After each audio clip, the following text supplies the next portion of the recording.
So we're going to have a look at some fairly popular languages, JavaScript and TypeScript. So the short version of what's going to be covered here. JavaScript, what is it? Where did it come from? Why should you care? And how do you actually write the code? Then TypeScript, what is it? Why does it exist? And how is it different? And then there'll be some live coding and there'll be some code on GitHub if you want to take a look at it. Cool. So what is JavaScript? It's an interpreted, dynamically typed, high-level language. And that means, so interpreted means that it's not compiled. So all the execution is done at runtime.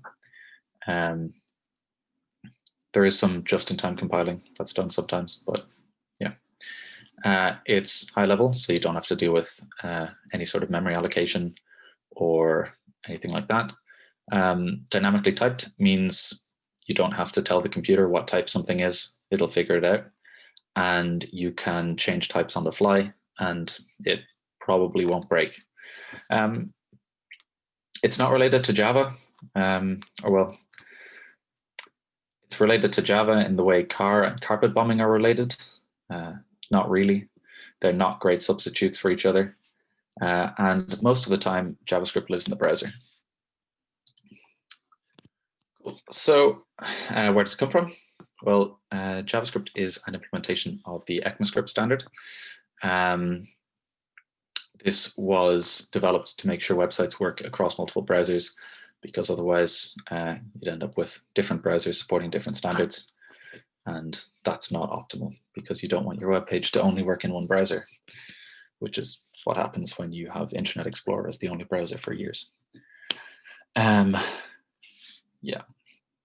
And ECMAScript gets yearly updates with new features. They release a new version every year. And it's fine. Most of the changes are pretty minor, but some of them are decent. So why should you care? Well, JavaScript is everywhere. It runs pretty much the entire web. If you're on a website and there's anything responsive, that's JavaScript. A lot of mobile apps use JavaScript. I think Instagram is an example of that, and Discord. They're built using React Native, which is a JavaScript framework. And then some desktop apps as well, like Discord. They're just custom Chromium versions that only display one web page to you. Yes, Electron apps are trash, but they're everywhere and they're easy to build. So still useful. So how do you do things? Originally, you could only run JavaScript in your browser. And then a couple of years, a guy came along and decided that he wanted to run things locally. So he took Chrome's V8 JavaScript engine and stuck it in a C application and called it Node.js. And now you can run JavaScript locally using Node.js. It's great. If you want to run JavaScript in your browser, well, it'll just run anyway. But if you want to quickly check if something works, you can just do Control-Shift-I. That is definitely the shortcut on Firefox and probably the shortcut on Chrome to open the developer window. And you get a console and you can type away to your heart's content. Next, so just going to cover a couple of basics: variables, types, objects, operations, and functions. Variables. So there are three keywords when you're instantiating variables. Var, which is satanic. It doesn't have block scope. So variables declared with var are almost global. There's some stuff. You think, I know where I'm declaring variables, it's fine. It's not fine. Var will cause problems, and var is the reason that we have let, which is fantastic, and it has normal scope for variables like a normal language. Yeah, and const is like let, but for constants. If we look at this thing on the right here, this yoke, you can see that y was declared within a block, but it is still it can still be accessed outside of that code block. So don't use var; it's terrible. Next is types. So types, they're how we define data. Should be fairly self-explanatory. When you are actually writing JavaScript, you don't need to tell it what type something is. You just say, give me a variable, and it'll figure itself out. JavaScript tries really hard to be helpful. So if you look at the examples on the right, or well, first the one on the left, if you try to add a string to a number, it'll assume you just want to concatenate two strings, and it'll give you a string back. If you want to see what the arithmetic value of two booleans is, it'll give you that as well. And as you can see, true plus true evaluates to 2, which is fine, I suppose. And then you can also evaluate objects and arrays as booleans or numbers as well. JavaScript will just let you do anything. It's fine. And it won't warn you either. It'll just let you do it. And if it breaks your code, then that's your problem, which is nice. So operators. You've got your standard arithmetic operators, pretty basic. Addition, subtraction, division, multiplication, comparison operators. And you see those there. The only special thing here is the double equals and the triple equals. So when you're comparing things with double equals, it does a weak check. It doesn't check for type. So in this case, if you compare the number 5 with the string 5, it'll return true with double equals, but false with triple equals. There is almost no reason to use double equals, like ever. You should be using triple equals. It can also save a lot of headaches because, yeah, you can end up with weird cases where things are equal to each other, but they're different types. That's no fun. Just wouldn't recommend it. Next up, functions. I presume you know what functions are. They're a code block that does a thing, and they run when they're called. You can declare functions using the keyword function, like down here on the left. And the other way, the slightly more modern, cooler way, is using the arrow function on the right.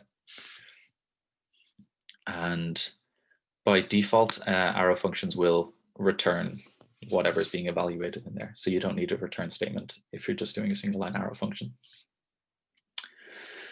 And grand. Next up, objects.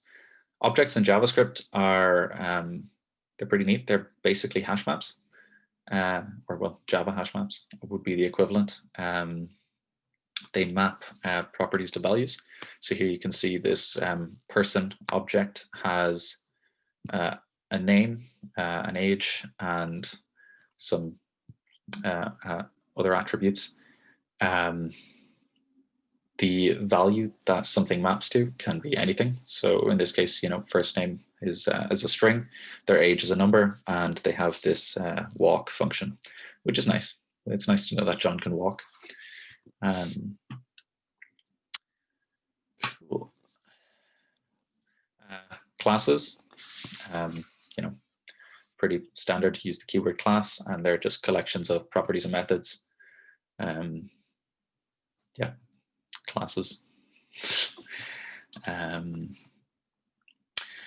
Yeah, just a couple of notes on if you're doing JavaScript things in a browser.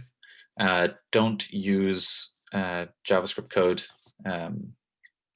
to check for passwords or something like that. All JavaScript on the web page is visible to the user. all of the variables and everything. So if you're doing password comparison, you don't want to send the user the correct password, check in the browser if it's if the password that they put in matches, because they can then see the actual password. Yeah, just don't keep sensitive data in JavaScript. That's fine. Grand. Cool. So that was JavaScript. So what's TypeScript? Well, it's an open source language maintained by Microsoft, and it's a typed superset of JavaScript that compiles to JavaScript. So that sentence is a bit of a handful, but it's a bit like JavaScript, and then you run a command, and then it spits out really fast JavaScript. That's great. TypeScript is safer because you're less likely to make errors. It does type checking at compile time, and it will also do a whole bunch of other checking, like have you got undeclared variables or things like that, things that JavaScript won't tell you. And it's faster because as a general rule of thumb, the compiler will generate faster code than you, and this is no different. Also with TypeScript, you have the benefit of avoiding the overhead of JavaScript checking the type of an object every time it looks at it at runtime. Because JavaScript is dynamically typed, it doesn't know what type something is until it evaluates it, and that operation can take time. So TypeScript avoids that. And here we have Microsoft and its JavaScript and TypeScript situation. Cool. So JavaScript has types, lots of types. It's got more types. TypeScript has more types than JavaScript. And they're all pretty standard. Yes. Functions. They're declared using the keyword function.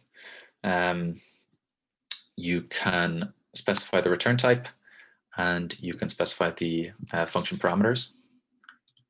Some cool features. TypeScript has interfaces, which are like interfaces in some other languages, except they can be instantiated. They're just a collection of properties that an object or a class must adhere to.